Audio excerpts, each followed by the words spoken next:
Sony Preview Event Report.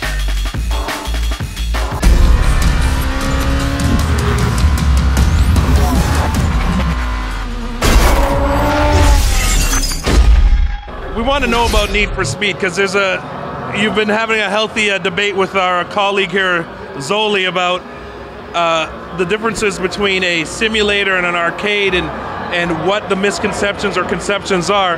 Where does Need for Speed Shift fit into this? Well, Need for Speed Shift is certainly more leaning towards the simulation category of racing, but we're calling it an authentic racing game. It is certainly built upon a real-world force physics simulator, but it is not so much to the degree of absolute punishment and impossible to pick up and play. And Need for Speed is always about fun, innovating, and certainly exciting gameplay.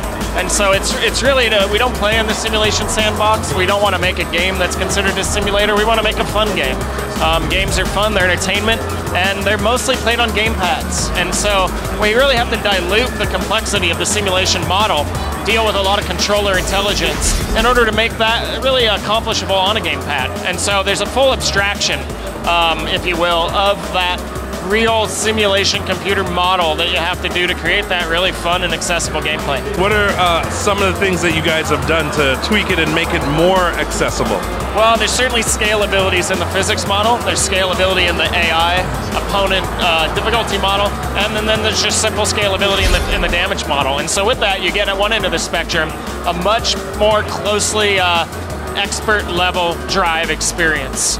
You get no manufacturer assists, you get no computer assists. You certainly have full performance and visual modification, which goes far towards the customization of the vehicle and the the performance tweakables that are actually part of that simulation. So a real hardcore player can get very deep with Shift. They can go all the way. There's over 50 different tire compositions which calculate the contact patch, the play of the car, the vehicle over different surfaces on every track.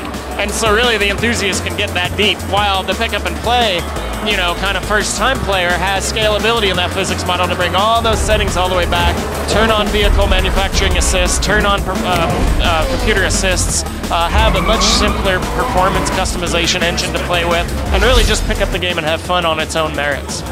So it's from what I understand, I guess it's more of an open sandbox where you can make it the game you want it to be. A bit of that, yeah, certainly. I mean, again, we speak in terms of scalability and options, if you will, for players who really want to go in and just tweak the game to their preference. And if their preference is Forza, we really think we've delivered a game that gives them a wholly new, innovative, exciting experience while still giving them that level of complexity that they can get in and tweak these vehicles to drive and feel like they think they should. Whereas at the other end of the spectrum, we really want, you know, fans of Burnout and fans of, you know, Mario Kart, if you will, even to be able to pick up Shift and really be excited about the type of visual and exciting gameplay that it offers for them without having to be punished for not having spent 1,000 hours in a GT or a Forza simulator.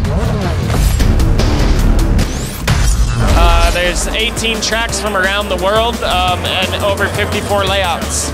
So depending on the game mode, figure eights, ovals, point-to-point track lengths, as well as circuit lengths. So that's kind of the cars and tracks balance. Are there any hidden unlockable vehicles like the A-Team van or the Batmobile or something? Well, those two examples don't really play up in this design arena, but there's certainly plans for DLC. Big announcements coming in the next couple weeks to months that you guys can expect more on for PlayStation 3 DLC, as well as certainly some promotional content in the game, some stuff with Coke and Falcon Tire, as some auto equipment manufacturing partnerships we have. So certainly some stuff to explore and get into there. Well, thanks a lot for taking the time to talk to us today. Absolutely. No problem at all. Thank you, guys.